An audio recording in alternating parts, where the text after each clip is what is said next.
Bismillahirrahmanirrahim. Assalamualaikum warahmatullahi wabarakatuh. Membangun dengan cinta.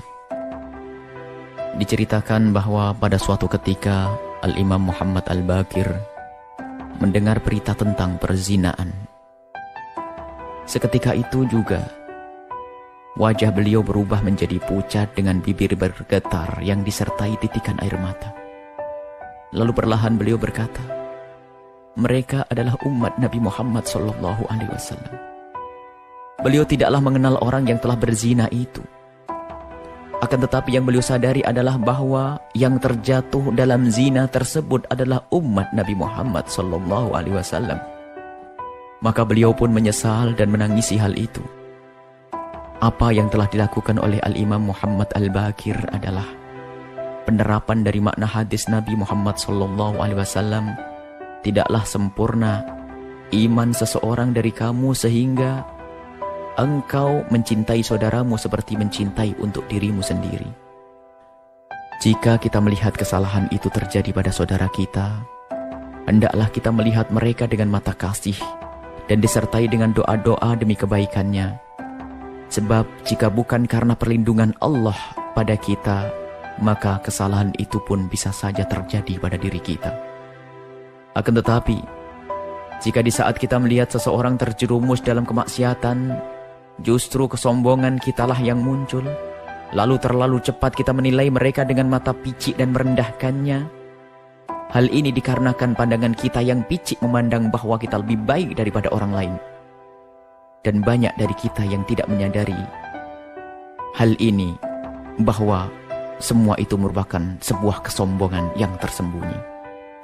Sungguh makna ketulusan akan menghantarkan seseorang untuk semakin baik kepada sesama, merindukan yang lainnya agar mendapatkan kebaikan seperti yang telah ia peroleh. Artinya, ada kemuliaan dan kehinaan yang tersembunyi di balik cara pandang kita. Dan akan sangatlah berbeda cara pandang orang yang senantiasa merindukan orang lain agar senantiasa dekat kepada Allah Subhanahu wa Ta'ala, dengan pandangan orang yang merendahkan orang lain dan hanya melihat dirinya lah orang yang paling mulia dan benar. Sebagai contoh, ketika kita melihat saudara kita mabuk-mabukan, apa kira-kira yang ada di hati kita saat itu? Akankah hati kita terenyuh, menangis, kemudian memohon kepada Allah agar mengangkat saudara kita dari kehinaan dan mengampuni dosa-dosanya? Atau justru malah sebaliknya, kita melihat mereka dengan mata picik, meremehkan dan menghinakan mereka? Itu adalah dua cara pandang yang berbeda, yang bersumber dari hati yang berbeda. Yang membedakan adalah cinta dan kesombongan. Menata hati agar senantiasa sadar akan kekurangan dirinya, akan meredam luapan semangat untuk memperhatikan celah orang lain dengan mata meremehkan. Dan hal itu akan menjadikan dirinya amat berhati-hati di dalam melihat celah orang lain. Sebab semua kesalahan yang terjadi pada orang lain bisa saja terjadi pada dirinya sendiri.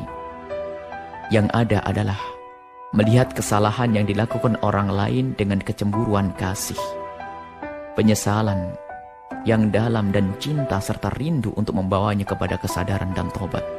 Lebih dari itu, kesadaran makna ini akan menghantarkan seseorang jauh dari menggunjing orang lain. Dan sungguh tidak ada gunjingan disuarakan kecuali di saat hilangnya rasa kasih dan cinta.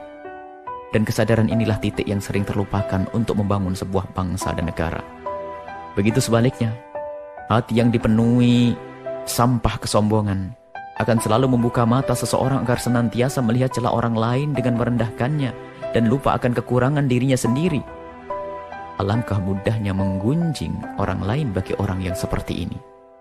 Bersama ini juga akan hilang rasa kasih sayang dan saling mencintai sebagai pertanda dari sebuah makna keimanan. Disinilah awal bencana. Selanjutnya akan sangat mudah terjadi kezaliman, kerakusan, dan ketidakpedulian kepada sesama. Dan di saat itu amatlah sulit dibangun suatu masyarakat, bangsa, dan negeri yang aman, tentram, dan damai. Wallahu a'lam bishawab. Buya Yahya. Assalamualaikum warahmatullahi wabarakatuh.